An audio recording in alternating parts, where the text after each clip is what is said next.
Hey everyone, it's Morgan from Nature's Blueprint. Today we're talking about a single moment in your tomato plant's life that will quite literally determine its destiny. I'm talking about transplanting.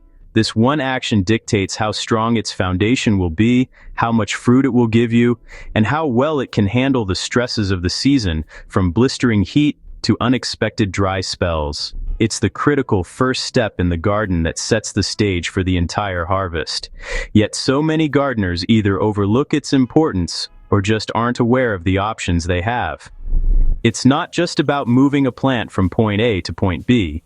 It's about giving it the best possible start for a productive life. Most of us learn one way to transplant a tomato and stick with it for years, never realizing just how much the specific method matters. We might dig a hole, pop the seedling in, and call it a day, wondering later why our neighbor's plants seem to be twice the size. The secret isn't just in the soil or the fertilizer, it's locked in the technique used to get that plant into the ground. How you handle the stem and the roots during this transition can either create a robust, sprawling root system or a weaker, less efficient one. It's a foundational choice that has ripple effects all summer long. So, in this video, we're going to put 3 of the most popular tomato transplanting methods to the test. We'll dive deep into the traditional deep planting method, explore the clever trenching technique, and break down the benefits of potting up. We're not just going to show you how to do each one. We're going to uncover the science behind them, revealing exactly how each approach transforms your tomato's growth, starting from the roots up. By the end, you'll know precisely which method is right for your garden, your climate, and your tomato growing goals. Let's get our hands dirty. First up, we have the method most of us probably learned first: traditional deep planting. It's a classic for a reason. It's intuitive, straightforward, and incredibly effective at building a resilient plant. The core concept is simple. You're going to bury a significant portion of the tomato seedling's main stem underground. Before you do, you'll want to gently pinch or snip off the lower sets of leaves, leaving only the top few clusters. This is crucial, because every spot where you remove a leaf is a potential site for new root growth. This is the magic of tomatoes. Unlike most other plants, tomatoes have the incredible ability to grow what are called adventitious roots all along their stems. When that stem tissue comes into contact with moist soil, it gets a signal to switch from producing leaves to producing roots. So, by burying that stem deep, you're not just anchoring the plant, you're fundamentally re-engineering its root system. You're turning a vertical stem into a vertical root factory, creating a deep, downward plunging network of roots that will anchor your plant like a skyscraper's foundation. The hole you dig for this method needs to be deep, not wide. You want to accommodate at least half, or even up to 2/3 of the seedling stem. After you've prepared your hole and stripped the lower leaves, you gently place the seedling at the bottom. I like to add a little boost right at the root zone. A handful of worm castings or a sprinkle of mycorrhizal fungi can really kickstart that new root development and help the plant establish faster.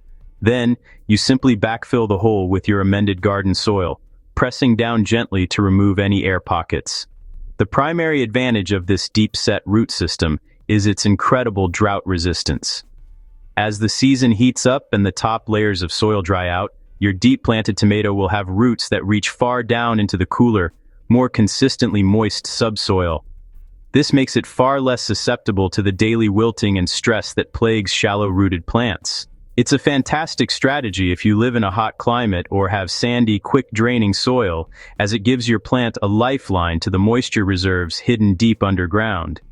This method also creates an incredibly sturdy and stable plant. The deeply buried stem acts as a solid anchor, preventing the plant from being rocked or even toppled by strong winds. A stable plant is a less stressed plant, and it can devote more of its energy to what we all want, producing an abundance of delicious fruit. The vertical root system is also highly efficient at drawing up nutrients from different soil layers, not just the topsoil, leading to a healthier and more vigorous plant overall. So when you see a tomato plant standing tall and unfazed in the peak of August heat, there's a good chance it was planted using this deep hole method. It builds a foundation of strength and resilience from the very beginning. By encouraging that stem to form a thick, powerful taproot-like structure, you're essentially giving your plant a built-in survival kit, equipping it to handle the toughest conditions your garden can throw at it.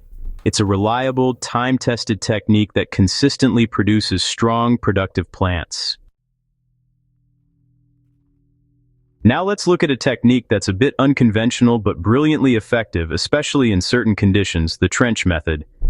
Instead of digging a deep hole straight down, you're going to dig a shallow trench, about 4 to 6 inches deep and long enough to lay your tomato seedling down on its side. Just like with the deep planting method, you'll start by carefully removing the lower leaves along the stem, leaving only the top cluster of foliage intact. This prepares the stem to become a root-producing powerhouse. Once your trench is ready, you gently lay the seedling down horizontally within it. The key here is to carefully curve the top part of the plant, the part with the leaves still on it, so that it gently arcs upwards and out of the soil.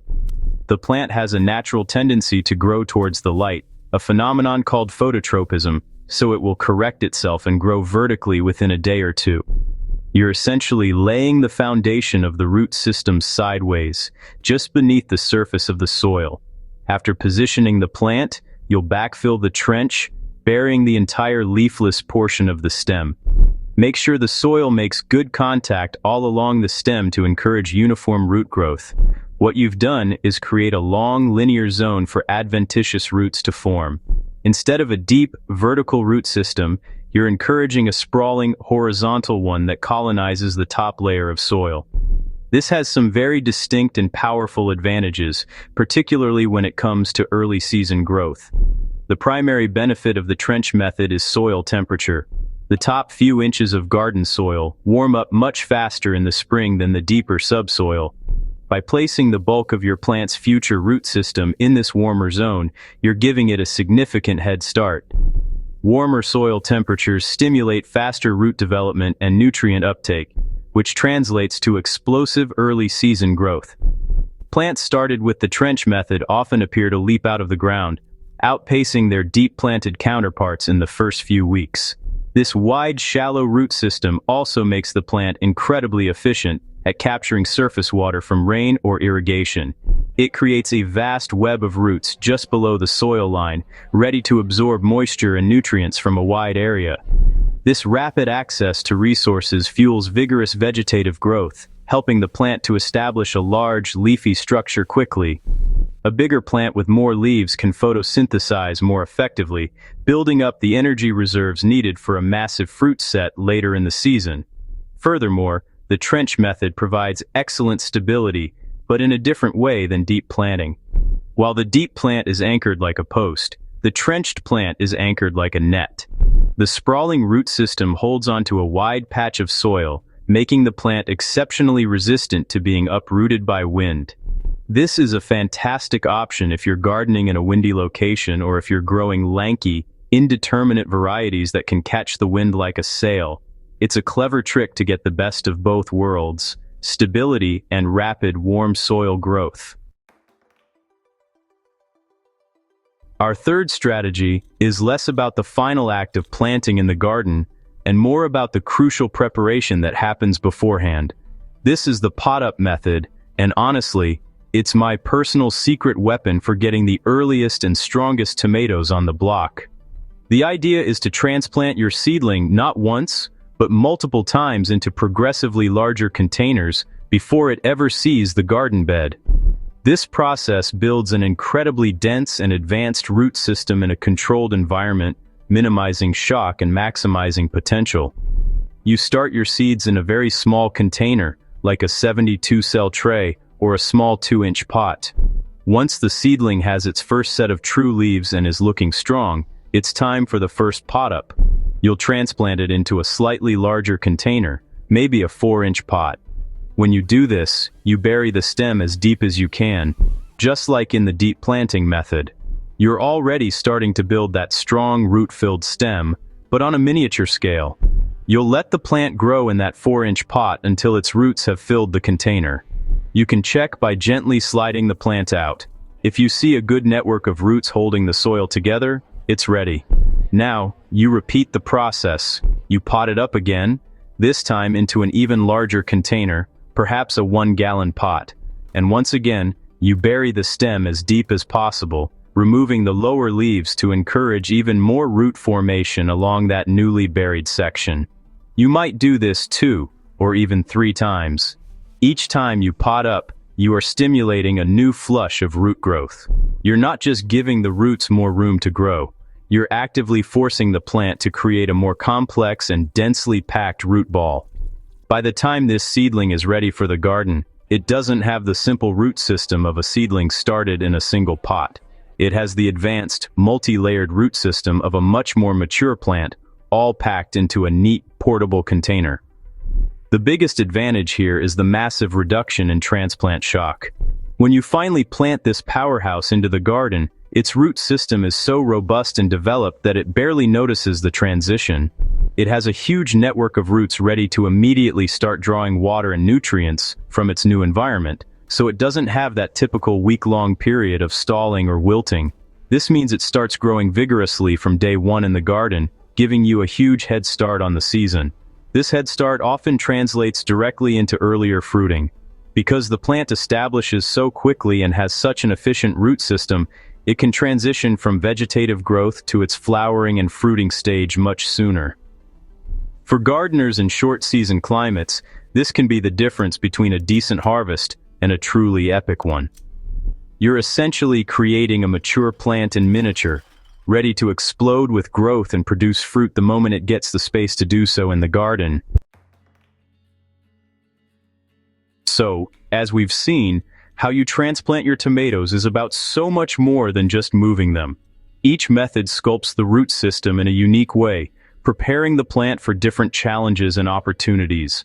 The deep planting method builds a resilient, drought-proof anchor. The trench method capitalizes on warm soil for explosive early growth. And the pot-up method creates a dense, advanced root ball that minimizes shock and accelerates the harvest. But the real magic happens when you realize you don't have to choose just one. The ultimate technique is often a combination. For the absolute best results, I recommend a hybrid approach tailored to your garden. Start all your seedlings in small containers, and commit to potting them up at least once, or twice if you have the time. This initial step builds that critical root density. Then, when it's time to move them to their final home in the garden, choose your planting style based on your climate and soil. If you have hot summers or sandy soil, use the deep planting method with your potted up seedling. If you're in a cooler climate and want to give your plants a running start, use the trench method. No matter which method you choose, a final pro tip is to water your newly transplanted tomatoes with a diluted seaweed or kelp extract. This natural tonic is full of micronutrients and growth hormones that act as a fantastic stress reducer, helping the roots establish even faster and smoothing the transition into their new home. Your transplanting method is the foundation of your harvest. Treat it like the powerhouse decision it is, and your tomatoes will reward you all season long. Subscribe to Nature's Blueprint and share this video to help more gardeners grow with confidence.